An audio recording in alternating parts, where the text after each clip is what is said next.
जिंदाबाद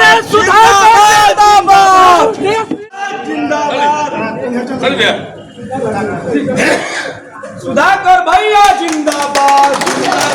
गठबंधन सब कुछ ठीक ठाक तो है। महागठबंधन बहुत ही मजबूती से चुनाव लड़ रहा है पूरे बिहार में। एनडीए के लोग तय नहीं कर पा रहे थे कि हम लोग के खिलाफ कौन लड़ेगा। चेहरा नहीं था तो बलि का बकरा बांध दिया गया इनके सामने। जैसे वो आए थे पहले वैसे ही चले जाएंगे। ऐतिहासिक रूप से भगवान राम की शिक्षा स्थली विश्वामित्र की कर्म भूमि यहाँ तो मैं मानता हूँ कि मैं सांसद हूँ यहाँ का।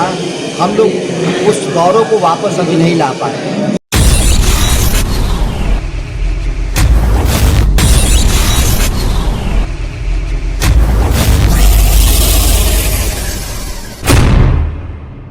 तो नमस्कार साथियों, आप देख रहे हैं पब्लिक की बात में आप सभी का स्वागत है। मैं सुरेश सागर। जैसे कि मैं बता दूं कि बिहार विधानसभा चुनाव काफी नजदीक आ गया है और बक्सर क्षेत्र की राजनीति सरगर्मियां काफी तेज है। एक से एक दबंग जो है कि उतर रहे हैं अखाड़े में चुनावी दंगल में।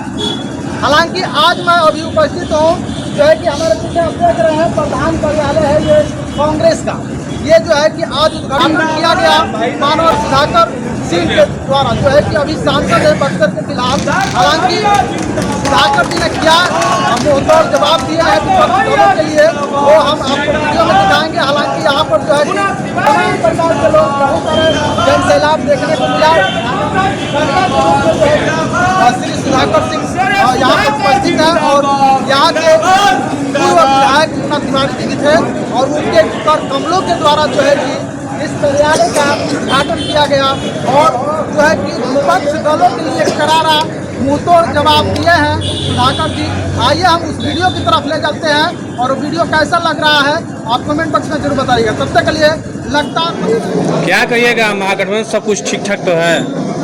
महागठबंधन बहुत ही मजबूती से चुनाव लड़ रहा है पूरे बिहार में और यह महागठबंधन का गढ़ है, शाहबाद की धरती।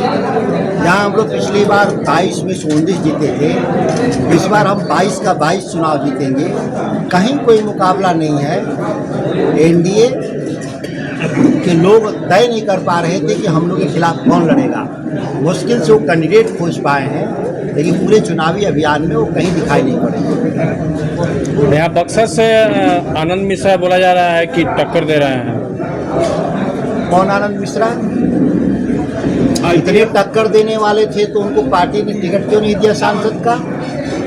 अरे रिजेक्टेड लोग हैं। क्योंकि बक्सर विधानसभा में मुन्ना तिवारी के सामने भाजपा का कोई चेहरा नहीं था तो बलि का बकरा बांध दिया गया इनके सामने। जैसे वो आए थे पहले वैसे ही चले जाएंगे अब उल्टे पाँव। उन्होंने बक्सर को सड़ा हुआ भी कहा है। अब बोल रहे हैं कि अब फिर उसके बाद अपना बयान सफाई दे रहे हैं कि बक्सर को धाम बनाएंगे।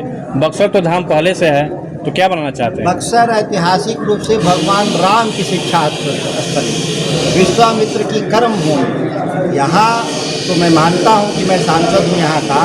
हम लोग उस गौरव को वापस अभी नहीं ला पाए। निश्चित तौर पे हम उसकी तुलना करें तो हम पीछे हैं, लेकिन हम सभी योगदान करेंगे इसको आगे ले जाने के लिए। ये आलोचना का विषय नहीं है। बक्सर आज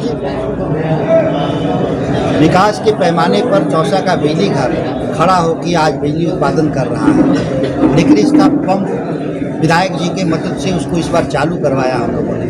सारी नहरों का सफाई हो रहा है बक्सर लाइन से लेके चौसा लाइन तक का। जो हमारी सड़कें खराब थी वो बन रही हैं। तो इसमें मुन्ना तिवारी जी का भारी योगदान है और इनके नेतृत्व में हम लोग यहाँ चुनाव जीतेंगे और बक्सर का जो गौरव है वो उसको वापस हासिल करके ही दम लेंगे हम। क्या सरकार बनेगा इस बार? सरकार बहुत तिहाई बहुमत से बनेगा। बिहार के लोग इस बार चूकने वाले नहीं। यहाँ एक एक वोट तेजस्वी और राहुल जी के लिए है। यहाँ सुधाकर सिंह और मुन्ना तिवारी के लिए नहीं वोट है। जो लोग वोट देंगे वो तेजस्वी यादव और राहुल गांधी के लिए वोट दे रहे हैं, क्योंकि उनके नेतृत्व में हम लोगों को प्रदेश और देश चलाना है। विपक्षी के लिए क्या कहिएगा आप? यहाँ विपक्ष है ही कहाँ। ये तो लड़ने वालों का गुटबाजों का एक दल है भाजपा, जहाँ 1 से 2 दर्जन कैंडिडेट होते हैं चुनाव से पहले पोस्टर लगाते हैं और फिर चुनाव के बाद आपस में गुत्थम गुत्थ होते हैं। वो कोई राजनीतिक दल नहीं है, वो भानुमति का कुनबा है, लड़ते झगड़ते रहते हैं वैसे ही। नाराज होने के बाद नामांकन भी वापस ले लिए, नामांकन करके भाजपा वो तो नामांकन वापस लेना ही था, कुछ गए होंगे सेटलमेंट में। जी। अब सेटलमेंट में क्या क्या उनको मिला है अब वही बताएंगे। बहुत ज़्यादा उन लोग का फी नहीं रहता है, हल्के फुल्के फी में ही वो लोग मान जाते हैं। कह रहे हैं कि इस बार हैट्रिक पार नहीं होने देंगे, हैट्रिक नहीं लगने देंगे इसमें। तो वो लोग हार का हैट्रिक तो रहेगा ही ना, उन लोग का हैट्रिक। जी। हमारी हैट्रिक की चिंता छोड़ें, उनकी तो हार की हैट्रिक रहेगी ना।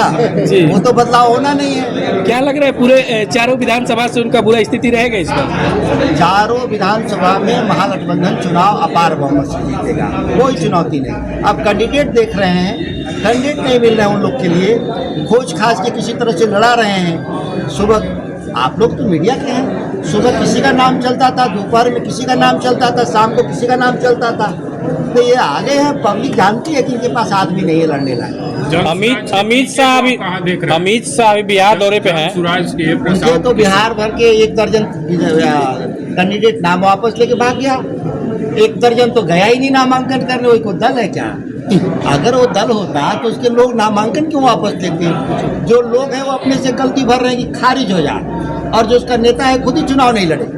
यही ना बक्सर के रहने वाले थे जनसुराज। इतना ही लगता था कि राजनीति में बदलाव चाहिए, बक्सर में बदलाव चाहिए, तो खुद यही लड़ना चाहिए था तिवारी जी के खिलाफ। यहाँ वहाँ झूठे घूम रहे हैं बिहार में। वो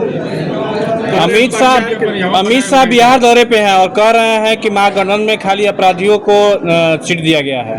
आनंद सिंह किस दल से लड़ रहे हैं?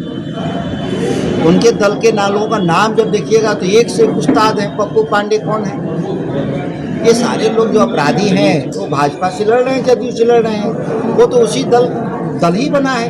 अब तो पेपर सेटर जो हैं वो लोग भी उसी दल से लड़ रहे हैं, गठबंधन से। डॉक्टर रंजीत के घर के लोग लड़ रहे हैं कि नहीं चुनाव लड़ रहे हैं, जो नौकरी बेचते हैं बिहार में, जो युवाओं का भविष्य बर्बाद करते हैं, ये अपराधी। और वो तो खुद ही तड़ी पार रहे हैं, गृह मंत्री जिनकी बात कर रहे हैं। अब वो जब प्रवचन देते हैं अपराध पर, तो हम लोग को लगता है कि फिर अपराध की परिभाषा बदलना है। सर, आरोप ये भी लगाया जा रहा है कि विधायक जी ने 10 सालों में कुछ भी काम नहीं किया है, विपक्ष का आरोप है।